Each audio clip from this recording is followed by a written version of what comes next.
اس کا مطلب ہے سکھانا، جیسے کہ ہم میں سے ہر شخص جو اردو زبان جانتا ہے وہ بھی جانتا ہے، اس کے جو معنی اردو زبان میں ہیں وہ کم و بیش وہی معنی اس کے عربی زبان میں بھی ہیں۔ اچھا، یہ سکھانا، یہ تعلیم دینا مختلف درجات میں ہوتا ہے، اور عربی زبان کے افعال ایسے ہی استعمال ہوتے ہیں۔ ہم بھی بہت سے افعال کو اسی طرح ان کے مدارج میں استعمال کرتے ہیں۔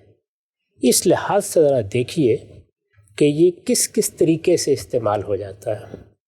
سب سے پہلے قرآن مجید اپنی زبان کا بھی سب سے بڑا ماخذ ہے۔ قرآن میں کیا کہا گیا ہے؟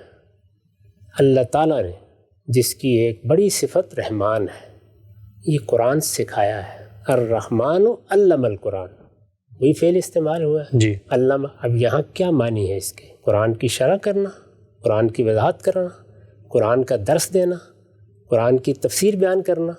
یہاں قرآن ابتدان دینے کو اس فعل سے تعبیر کیا ہے، یعنی ایک علم میرے پاس تھا، میں نے جب وہ علم آپ کو دیا، اس علم سے آپ کو آگاہ کیا، وہ علم آپ تک منتقل کیا، اس علم کا آپ تک ابلاغ کیا، تو اس کے لیے یہ فعل علّمہ استعمال کیا جائے گا۔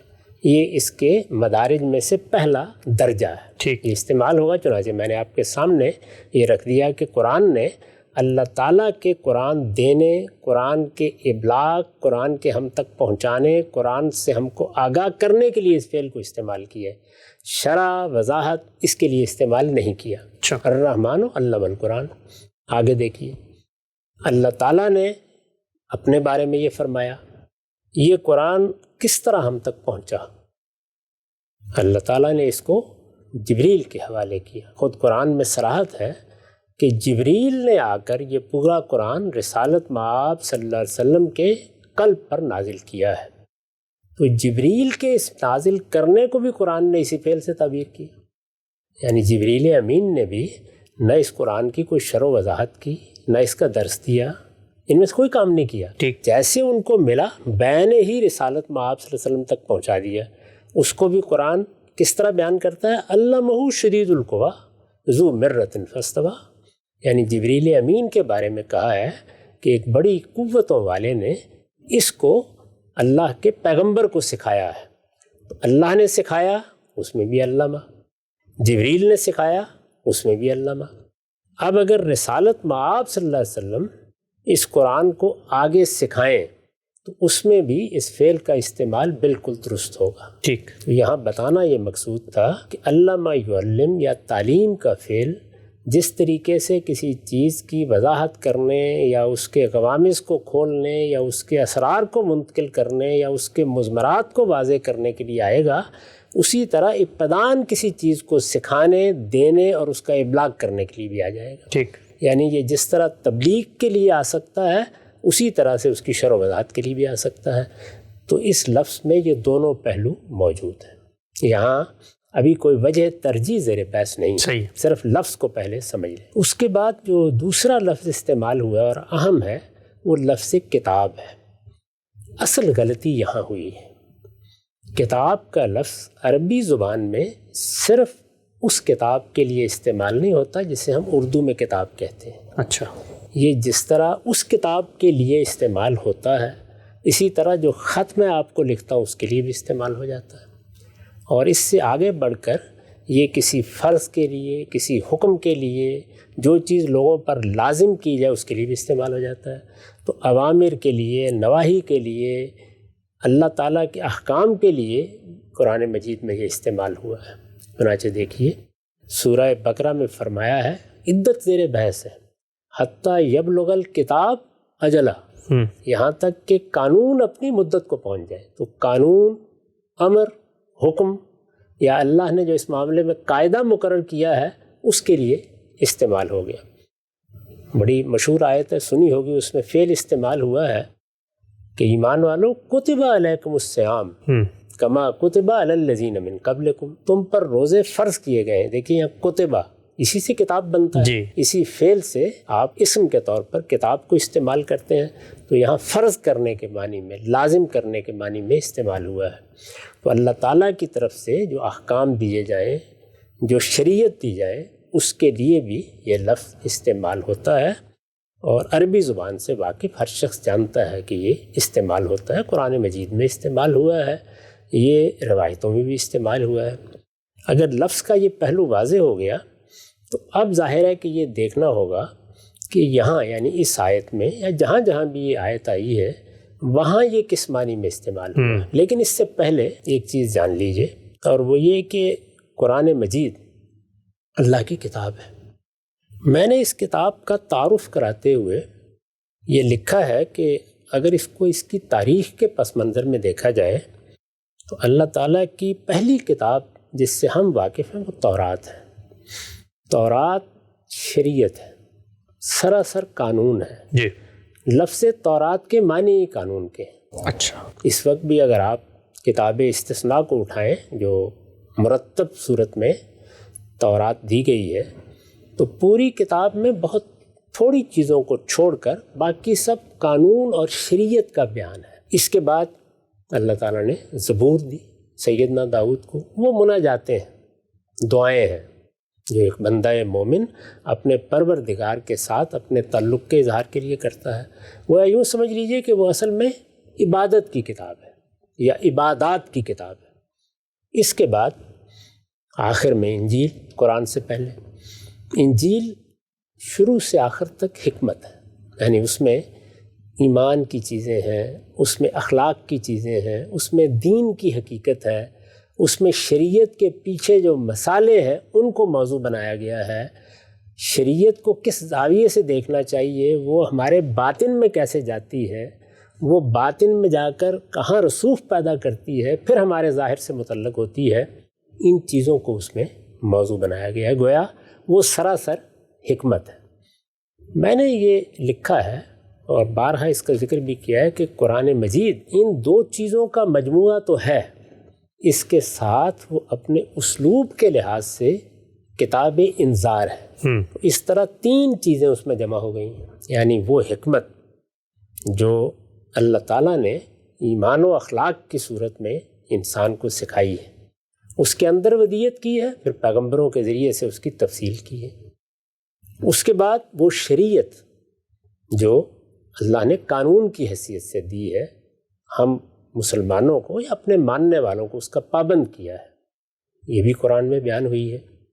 اور اس کے ساتھ قرآن صرف ان دو چیزوں کو بیان نہیں کرتا، وہ اگر ان دو چیزوں کو بیان کرتا تو ایک سورہ کافی تھی۔ وہ اپنی 114 صورتوں میں ان دونوں چیزوں کے ساتھ انذار کرتا ہے، یعنی لوگوں کو خبردار کرتا ہے، ان کو بیدار کرتا ہے، ان کو جگاتا ہے، اور ان کے سامنے وہ حقائق رکھتا ہے کہ وہ اس حکمت کو سمجھنے کے لیے تیار ہوں، اس شریعت پر عمل کرنے کے لیے تیار ہوں۔ اس کا نتیجہ کیا نکلتا ہے؟ اس کا نتیجہ یہ نکلتا ہے کہ وہ جب پیش کیا جائے گا تو اس کے انذار کے مخاطب کون ہوں گے؟ نہ ماننے والے، ٹھیک، اور اس کی حکمت اور شریعت کے مخاطب کون ہوں گے؟ ماننے والے۔ صحیح بات واضح ہوگی۔ اب اگر آپ نے اس کو سمجھ لیا ہے تو آیت کی طرف آئیے۔ آیت میں ہم یہ دیکھتے ہیں کہ لفظ کتاب کے وہ معنی جو کتاب کے طور پر لوگوں نے سمجھے وہ کسی طرح نہیں بیٹھتے، اس لیے کہ اس کے ساتھ لفظ حکمت بھی بیان ہو گیا ہے، دو لفظ اکٹھے آ گئے ہیں۔ جیسے ہی ہم یہ دیکھتے ہیں کہ کتاب قرآن مجید ہے تو اب حکمت پھر کیا ہے؟ اگر آپ اپنے ماضی کے علم کو دیکھیں گے تو اس میں بڑی بحثیں ہیں جو لوگوں نے کی ہیں، اور اس کی وجہ کیا ہوئی ہے؟ وجہ وہی ہوئی ہے کہ لفظ کتاب کو عام مستعمل تعبیر کے مطابق اس کتاب کے معنی میں لے لیا گیا ہے، جیسے ہم کہتے ہیں کہ یہ میری کتاب ہے یا آپ کی کتاب ہے۔ یہاں یہ لفظ اس معنی میں استعمال نہیں ہوا۔ میں نے عرض کیا کہ یہ دوسرے مفہوم میں استعمال ہوا ہے، یعنی قانون اور شریعت کے مفہوم میں۔ ہمارے دین کا پورا کانٹینٹ کیا ہے؟ میں نے ابھی واضح کیا، دو ہی چیزیں، یعنی ایک وہ حکمت جس میں ایمانیات اور اخلاقیات زیر بحث آتے ہیں، اور دوسرے وہ شریعت اور قانون جس کی پابندی کا ہم سے عہد لیا گیا ہے۔ ان دو چیزوں کے مجموعے کو ہم دین کہتے ہیں۔ اس آیت میں رسالت مآب صلی اللہ علیہ وسلم کا تقرر بیان کیا گیا ہے۔ ذرا دیکھیے آیت کہاں سے شروع ہوتی ہے؟ هو الذی بعث فی الامین رسولا منہم، وہی ذات ہے جس نے ان امیوں میں انہی کے اندر سے ایک رسول کو مبعوث کر دیا ہے۔ وہ رسول کیا کرے گا وہ اب بیان کیا گیا ہے۔ وَالَّذِي بَعَثَ فِي الْأُمِّيِّينَ رَسُولًا مِّنْهُمْ يَتْلُو عَلَيْهِمْ آيَاتِهِ۔ پہلا کام کیا ہے؟ انذار۔ اس کے مخاطب کون ہیں؟ وہ لوگ جو اس کتاب کو نہیں مانتے۔ اس میں تلا یتلو کے بعد الا کا صلہ آیا ہے، یعنی یہ گویا وہ انذار ہے جس سے نہ ماننے والوں پر اللہ کی حجت تمام کر دی جائے گی۔ قرآن کو رسالت میں آپ صلی اللہ علیہ وسلم اپنی قوم کے سامنے پیش کریں گے، یہ آپ کی پہلی ذمہ داری ہے۔ ظاہر ہے کہ جب آپ دنیا میں مبعوث ہوئے تو اس وقت تو ابھی آپ کو کوئی ماننے والا نہیں ہے، ٹھیک، نہ قرآن کو ماننے والے ہیں، تو اپنی قوم کے سامنے آپ قرآن کی تلاوت کریں گے، گویا قرآن کا انذار ان کے سامنے پیش ہوگا۔ یہاں اصل چیز کیا ہے؟ انذار۔ قرآن جس چیز سے خبردار کر رہا ہے وہ سامنے جائے۔ دوسری دو چیزیں کیا ہیں؟ ایک قانون اور دوسرے حکمت۔ ظاہر ہے کہ جو ایمان لائیں گے ان کو آپ کیا سکھائیں گے؟ قانون سکھائیں گے، حکمت سکھائیں گے، ایسا ہی ہوگا نا؟ جی۔ تو یہ پوری بات ہے جو بیان کر دی گئی ہے، اور آخر میں یہ بھی بتا دیا گیا ہے کہ یہ قانون اور حکمت کس لیے دیا گیا ہے، یہ انذار کس مقصد سے کیا گیا ہے، تاکہ لوگ اس قانون اور حکمت کو اختیار کر کے اپنے آپ کو پاکیزہ بنا لیں۔ اس کا نتیجہ تزکیہ ہوگا، اور یہ تزکیہ ہے جو اللہ تعالیٰ نے اس دنیا میں انسان سے چاہا ہے۔ جو لوگ اپنے آپ کو اس تزکیے کے نتیجے میں پاکیزہ بنا لیں گے انہی کے لیے اللہ کی فردوس کے دروازے کھولے جائیں گے۔ یہ پوری بات ہے۔ اب اگر اس پوری بات کو ہم سامنے رکھ لیں تو یہ بالکل واضح ہو جائے گا کہ یہاں کتاب اور حکمت سے کیا مراد ہے، یعنی یہاں دین کا کانٹینٹ مراد ہے، دین کے مشمولات مراد ہیں۔ یہ دین کے مشمولات کیسے قرآن مجید میں پائے جاتے ہیں، پہلے اس کو سمجھ لینا چاہیے۔ یعنی اللہ تعالیٰ نے توحید کے بارے میں، شرک کے بارے میں، اپنی معرفت کے بارے میں، جو خلق کا عمل ہوا ہے اس کے بارے میں، دین کی حکمت کیا ہے، اس کی حقیقت کیا ہے، اس کے بارے میں بہت سی جگہوں پر قرآن مجید میں نہایت شاندار خطبے نازل کیے ہیں، ان کو ہر آدمی دیکھ سکتا ہے۔ میں نے عرض کیا کہ ایمانیات اور اخلاقیات کے مباحث، فلسفے میں بھی انہی کے لیے حکمت کا لفظ استعمال کیا جاتا ہے، قرآن نے بھی انہی کے لیے استعمال کیا ہے۔ یہ آگے چل کے اس کے میں نظائر پیش کر دوں گا۔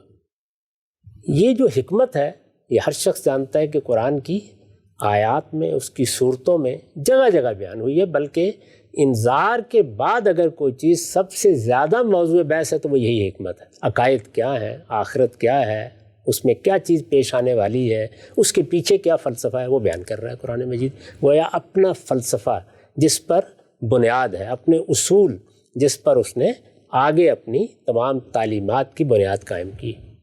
اس کے بعد آپ جانتے ہیں کہ دوسری چیز شریعت ہے۔ شریعت میں قرآن نے کیا طریقہ اختیار کیا؟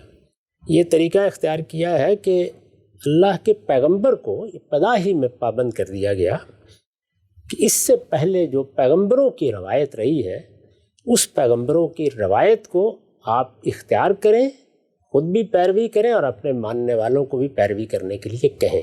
گویا اس سے یہ بتانا مقصود تھا کہ یہ قرآن دین کی پہلی کتاب نہیں ہے، یہ ایک پس منظر میں آیا ہے، لہٰذا دین کی روایت تو آدم علیہ السلام سے لے کر خود رسالت مآب صلی اللہ علیہ وسلم کے زمانے تک چلی آ رہی ہے، اور رسالت مآب صلی اللہ علیہ وسلم کے اپنے ملک میں یا جہاں آپ کی بعثت ہوئی وہاں یہ دین ابراہیمی کی روایت کی حیثیت سے موجود تھی۔ لوگ نماز پڑھتے تھے، روزے سے واقف تھے، حج کرتے تھے، دین کی چیزوں سے، حرمت، علت، بہت سی چیزوں سے واقف تھے۔ تو رسالت مآب صلی اللہ علیہ وسلم سے یہ کہا گیا کہ آپ پیغمبروں کی اس ہدایت کی پیروی کریں، اور یہ جو دین ابراہیمی کی روایت ہے، اتبعوا ملت ابراہیم حنیفہ، اس کو بھی اختیار کر لیں۔ ٹھیک۔ اب کیا ہوا؟ اب یہ ہوا کہ ایک طرف رسالت مآب صلی اللہ علیہ وسلم کو اپنی قوم کو انذار کرنا ہے، خبردار کرنا ہے تاکہ وہ بیدار ہو، اللہ کی اس کتاب کو مانے، اس کے سوالوں کے جواب دینے ہیں، اس کے اعتراضات کو رفع کرنا ہے۔ ایک یہ کام ہوا، ٹھیک ہو گیا۔ اس کو تلاوت آیات میں بیان کیا۔ اس قرآن میں جو حکمت بیان ہوئی ہے اور اس قرآن میں جو شریعت بیان ہو گئی ہے، اور جو اس نے ایک اجمالی حکم دے کے شریعت کے بہت بڑے حصے کے بارے میں فرما دیا ہے کہ پیغمبر اس کو اب خود بھی اختیار کریں اور لوگوں کو بھی بتائیں، یہ سب آپ نے اس قرآن سے نکال کے اب لوگوں تک پہنچانا ہے. کبھی قرآن سنا کے پہنچائیں گے, کبھی اس کی کوئی تعبیر کر کے پہنچائیں گے, کبھی اس پر عمل کر کے پہنچائیں گے. ایسے ہی ہوگا نا. جب آپ سے کہا جاتا ہے کہ اس کتاب میں جو چیز آپ کو دی گئی ہے یہ بھی آپ نے پہنچانی ہے, تو ایک اس کتاب کا انذار ہے, اس میں تو آپ کو پابند کر دیا گیا کہ اسی کو پڑھیں, ذکر بالقرآن من یخاف وعید. اور دوسری چیز اس کتاب میں, اس قرآن میں جو دین بیان ہوا ہے, جو دین کا کانٹینٹ ہے, جو دین کے مشمولات ہیں, ان کو آپ نے پہنچانا ہے لوگوں تک. یعنی یہ اب لوگ اس سے آگاہ ہو جائیں, پہنچ جائیں. تو میں نے عرض کیا کہ اسی میں آپ نے شریعت کی جو چیزیں بیان ہوئی ہیں ان کو اٹھانا ہے اور اپنے لوگوں تک پہنچا دینا ہے. ان کو ایک ایسی چیز بنا دینا ہے کہ وہ اس کو قرآن میں پڑھیں بھی اور وہ ان کی زبانوں پر آ جائے, وہ ان کا فکر بن جائے, وہ ان کا فہم بن جائے. سمجھ آ. اور دوسری جانب اس نے جو یہ اجمالی حکم دے کر دین کے بہت بڑے عملی حصے کو آپ پر چھوڑ دیا ہے, تو وہ تو آپ کے عمل سے لوگوں نے سیکھنا اور سمجھنا ہے. وہ کرنا ہی آپ نے, اسی لیے اس کو سنت سے تعبیر کیا جاتا ہے, وہ کرنا ہی ایسے ہے. تو اس طرح اس آیت نے یہ بتایا کہ یہ پیغمبر اس مقصد کے لیے مبعوث کیے گئے ہیں کہ یہ ایک طرف یہ قرآن جو ان پر نازل کیا گیا ہے اس کو ایک کتاب انذار یا کتاب تذکیر کے طور پر لوگوں کے سامنے پڑھیں, اس کی تلاوت کریں. یہ گویا دعوت کا موضوع ہے, اور جب لوگ اس کو مان لیں, وہ اس کی دعوت کو قبول کر لیں, تو پھر اس کتاب میں جو حکمت بیان ہوئی ہے وہ لوگوں تک پہنچائیں. اس کو پڑھ کر پہنچائیں یا اس کا مدعا رکھ دیں. اور اسی طرح سے جو سنت پہلے سے پیغمبروں کی چلی آ رہی ہے, یہ کتاب پابند کر رہی ہے کہ وہی تو اصل دین ہے پیغمبروں کا, جس پر لوگوں نے عمل کرنا ہے, اس کو اپنے عمل کے ذریعے سے, اپنی ہدایت کے ذریعے سے اپنی امت میں جاری کر دیں. اس میں یہ بات ہے پوری جو بیان کی گئی ہے. یعنی دین کا مقصد کیا ہے؟ تزکیہ. اس دین کو پہنچانا کیسے ہے؟ تلاوت آیات کے ذریعے سے. یہاں تک کہ قیامت تک ہم پابند کر دیے گئے ہیں کہ ہم اس کتاب کی دعوت جب اس کے نہ ماننے والوں تک پہنچائیں تو اسی کتاب کے ذریعے سے پہنچائیں. اور اس میں جو دین بیان کیا گیا ہے وہ دین بے کم و کاست لوگوں تک پہنچ جائے. یعنی وہ جس طرح اس کتاب نے بیان کیا ہے وہ بھی پہنچ جائے, اور جس حصے کو اس نے پیغمبر پر چھوڑا ہے وہ بھی پہنچ جائے. تو چونکہ اس کا بہت بڑا حصہ, یعنی یہ بات بغیر کسی مبالغے کہی جا سکتی ہے کہ اصل دین جس پر ہم نے عمل کرنا ہے وہ پہنچا ہی رسالت مآب صلی اللہ علیہ وسلم کے عمل سے. اسی لیے وہ سارا سنت میں بیان ہوا ہے. قرآن میں تو وہ اس کے بعد کہیں زیر بحث آتا ہے کہ کوئی اصلاح کی بات ہے, کوئی ترمیم کی چیز ہے, کسی چیز پر توجہ دلانی ہے یا تاکید کرنی ہے, اس لحاظ سے زیر بحث آتا ہے. اصلاً وہ سارا کا سارا دین, نماز ہے, روزہ ہے, حج ہے, وہ پیغمبر سے آ رہا ہے. تو پیغمبر ہی حقیقت میں اس دین کے معلم ہیں. یہی بات اس آیت میں بیان کی گئی کہ یہ پیغمبر ماننے والوں کو اس حکمت کی بھی تعلیم دے گا, یعنی یہ حکمت سکھائے گا, اور یہ اس شریعت کی بھی تعلیم دے گا جس پر پیروی کا اس کتاب نے حکم دیا ہے. رسالت مآب صلی اللہ علیہ وسلم نے اسی کے امتثال میں سنت جاری کی, اس پر خود عمل کیا اور اپنے لوگوں کو بھی اس کا پابند کیا. یہ اس آیت کا ہمارے نزدیک مفہوم ہے. یعنی اس آیت میں یہ بات بیان کی گئی ہے, اس میں سرے سے یہ چیز ہی زیر بحث نہیں ہے کہ رسالت مآب صلی اللہ علیہ وسلم کو کسی چیز کی شرح و وضاحت کرنے کے لیے کہا گیا ہے. شرح و وضاحت کے لیے تو یہ ضروری ہے کہ وہ چیز پہلے موجود ہو. یعنی قرآن آ گیا, اب یہ کہا جائے کہ اس قرآن کو سمجھا دیجئے, تو پھر تو شرح و وضاحت کے معنی ہوں گے. تو لفظ کتاب یہاں اس معنی میں استعمال ہی نہیں ہوا. ٹھیک. اچھا, اس کے بعد دوسری چیز کیا ہے؟ دوسری چیز یہ کہ دین آ گیا, دے دیا, اب یہ کہا جائے کہ اس دین کی کوئی وضاحت کر دیں, تو تب بھی ایک بات بنتی ہے. یہ تو اصلاً پہلی مرتبہ دین دینے, دین پہنچانے کے لیے یہ استعمال ہو گیا لفظ, اور اسی طرح استعمال ہوا ہے جس طرح الرحمن علم القرآن میں استعمال ہوا ہے, جس طریقے سے یہ علمہ شدید القویٰ میں استعمال ہوا ہے. اس آیت کو اب یہ دیکھنا چاہیے کہ بالعموم تو لوگوں نے اسی طرح سمجھا جیسے کہ آپ نے بیان کیا, لیکن کیا ہمارا سارا علم اسی طرح سمجھ رہا ہے؟ تو میں آپ سے عرض کرتا ہوں کہ سب سے پہلے امام راضی ہیں جنہوں نے اس جانب توجہ دلائی۔ ہاں صاحب، اس سے پہلے کہ ہمارا علم اس پورے مسئلے کو کیسے دیکھتا ہے، میں چاہتا ہوں تفصیل سے ذرا اس کو ہم زیر بحث لائیں۔ جو کچھ آپ نے بھی بیان کیا، ایک نتیجہ فکر سامنے آ گیا کہ آیت کی جو ٹریڈیشنل انڈرسٹینڈنگ ہے اس کو آپ درست نہیں سمجھتے، اور آپ کے خیال میں یہ آیت کس پس منظر میں ہے، تلاوت آیات سے کیا مراد ہے، اسی طریقے سے کتاب اور حکمت سے کیا مراد ہے۔ چھوٹے چھوٹے سے دو بنیادی سوال پوچھ کے یہاں پر کس کا خاتمہ کروں گا، اور چاہوں گا کہ تفصیلی طور پر یہ استدلال اگلی نشست میں زیر بحث ہے۔ اچھا، ہم سے یہ بتائیے گا کہ آپ نے بھی بتا دیا کہ علامہ کا جو فعل ہے اس کے اندر دونوں پہلو پائے جاتے ہیں، ایک پہنچانے کے، ابلاغ کے، متعارف کرانے کے، باخبر کر دینے کے، اور دوسرا سیکھنے سکھانے کے بھی۔ جس معنی میں آپ نے اس آیت کو لیا اور جو نتیجہ آخر میں بیان کیا اس پوری آپ کی گفتگو کے بعد، اس میں اگر شریعت کا وہ حصہ جو سنت کے اندر موجود ہے، تو قرآن کے اندر جو شریعت موجود ہے وہ تو آپ پہنچا دیں گے، آیتیں پڑھ کے ان کو لوگوں تک ابلاغ ہو جائے گا، لیکن سنت کے اعمال کو تو باہر کیف آپ نے سکھانا ہے، تو پھر کیا علامہ کا مفہوم قرآن کی شریعت کے باب میں محض پہنچانے کے باب میں ہوگا، اور جو شریعت سنت میں نقل ہوئی ہے وہاں پر سمجھانے، کیونکہ وہاں تو آپ نماز پڑھیں گے، کھڑے ہوں گے، لوگوں کو بتائیں گے، سوال و جواب سب چیزیں ہوں گی، تو پھر یہ شریعت جو سنت میں بیان ہوئی ہے وہ کیسے پہنچا دیں گے؟ دونوں جگہ پہنچا ہی رہے ہیں، یعنی جب قرآن مجید میں جو شریعت بیان ہوئی ہے اس کو پڑھیں گے اس وقت بھی پہنچائیں گے، جب اس کو بیان فرمائیں گے یا لوگوں کو توجہ دلائیں گے اس وقت بھی پہنچائیں گے، جب خود اس پر عمل پیرا ہوں گے اس وقت بھی پہنچائیں گے۔ اسی طرح جب آپ نماز پڑھیں گے اور دین ابراہیمی کی روایت کی تجدید کریں گے تو اس وقت بھی پہنچائیں گے۔ جس معنی میں لوگوں نے لیا ہے وہ تو یہ ہے کہ نماز اب آپ نے سکھا دی ہے، جی، اب اس کے بارے میں کوئی سوال پیدا ہوا ہے تو اس کی وضاحت کر رہے ہیں۔ قرآن آپ نے پہنچا دیا ہے، اب اس کے بارے میں کوئی سوال پیدا ہوا ہے اور اس کی وضاحت کر رہے ہیں۔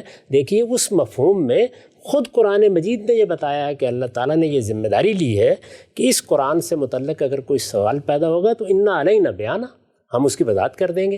تو وضاحت تو اس وقت ہوگی جب کوئی چیز پہلے سکھا دی جائے گی، تو یہاں سنت بھی پہلے مرحلے میں سکھائی جا رہی ہے اور یہاں قرآن بھی پہلے مرحلے میں سکھایا جا رہا ہے۔ یہ پہلے مرحلے میں سکھانا اصل میں پہنچانا ہے، ٹھیک، یہ لوگوں کو اس سے واقف کرانا ہے۔ تو اس معنی میں یہ استعمال ہوا ہے، پہلے سے موجود کسی چیز کی تعلیم دینے یا اس کو سکھانے یا اس کے مضمرات واضح کرنے کا یہاں نہ کوئی محل ہے، نہ کوئی موقع ہے، نہ یہ بات اس سلسلے میں بیان ہو رہی ہے۔ اس کو اگر آپ لے لیں تو آپ دیکھیے کہ اس میں کتنے مسائل پیدا ہو جاتے ہیں، یعنی نہ آیت واضح ہوتی ہے، نہ کتاب اور حکمت کا عطف واضح ہوتا ہے۔ اس کا سادہ مفہوم یہ ہے کہ ہم نے یہ پیغمبر تمہارے اندر مبعوث کیا ہے، یہ ہماری آیتیں تمہیں پڑھ کے سنائے گا اور اس طرح تمہیں انذار کرے گا، خبردار کرے گا، تم پر اللہ کی حجت پوری کرے گا۔ جو لوگ اس کو مان لیں گے، اس قرآن میں اللہ کی جو شریعت ہے وہ بھی انہیں سکھائے گا اور اس میں جو حکمت بیان کی گئی ہے وہ بھی ان تک پہنچائے گا۔ تو یہ گویا دین کے کانٹینٹ کو، جس کا ذریعہ قرآن پڑھ کے سنانا بھی ہو سکتا ہے، عمل بھی ہو سکتا ہے، بیان بھی ہو سکتا ہے، یہ اپنی ذات میں کسی پہلے سے موجود چیز کی وضاحت نہیں بلکہ اسی کو پہنچانا، اسی کو بتانا، اسی سے آگاہ کرنا ہے۔ ٹھیک، نقطہ واضح ہو گیا ہم سب۔ آج کی نشست کا آخری سوال آپ کی خدمت میں یہ ہے کہ جس وقت ساتھ آپ صلی اللہ علیہ وسلم کو یہ فرمایا گیا اللہ تعالیٰ کی طرف سے کہ جی آپ شریعت اور ایمان و اخلاق کی باتیں لوگوں تک پہنچا دیں، تو اب ہم یہ دیکھتے ہیں ذخیرہ حدیث کے اندر ایک بڑا پورا کا پورا ذخیرہ ہے جو علم النبی پر مشتمل ہے، جس میں آپ ایمان اخلاق کی باتیں پہنچا رہے ہیں، کوئی وہاں پر شرح و وضاحت تفہیم و تبیین نہیں ہو رہی۔ تو پھر جو حدیثیں ایمان و اخلاق سے متعلق ہیں ان کو پہنچانا تو پھر آپ کی منصبی ذمہ داری ہوئی نا؟ وہ پہنچ گئی ہوئی ہیں، ان کی شرح و وضاحت ہے، ان کی تاکید ہے، ان کی طرف توجہ دلانا ہے، ان کے مضمرات کو واضح کرنا ہے۔ ان میں سے ایک ایک بات میں ایسا ہی کہا گیا ہے۔ اچھا، یعنی جو باتیں قرآن نے بیان کر دی ہیں، جو دین میں پہلے سے موجود ہیں، ان کے بارے میں آپ کبھی توجہ دلاتے ہیں، کبھی تنبیہ کرتے ہیں، کبھی اس کے نتائج بیان کرتے ہیں۔ وہ یہ کام ہے جو آپ کر رہے ہیں۔ تو اس میں بہت سا حصہ وہ ہے کہ جس میں محض تاکید کے طور پر آپ چیزیں بیان کرتے ہیں۔ مثلا ہم قرآن مجید میں جو تعلیمات بیان ہوئی ہیں روز انہیں بیان کرتے ہیں، روز توجہ دلاتے ہیں، تو یہ شرح و وضاحت ہو جاتی ہے؟ نہیں، بہت اہم یہ اصل میں اسی بات کو پہنچانا ہے۔ یاد دہانی ہوتی۔ جب ہم اپنے بچوں کو کہتے ہیں کہ نماز پڑھو اور پھر نماز سکھا رہے ہوتے ہیں ان کو، تو یہ سکھانا کیا شرح و وضاحت ہوتی ہے؟ بہت اہم نقطہ۔ تو اصل میں پہلے یہ سمجھنا چاہیے کہ پیغمبر کو اصلاً کیا کام کرنا ہے، جو خدا نے دین اس کو دیا اس کو پہنچانا ہے۔ یہ سکھانے کا وہ عمل ہے جو ہم شب و روز کرتے ہیں، اس میں اپنی طرف سے کوئی بات نہیں کرتے، بتاتے ہیں جی یہ دین میں اللہ کے احکام ہیں، یہ اوامر ہیں، یہ نواہی ہیں، ہم ان کو لوگوں کو سکھا دیتے ہیں۔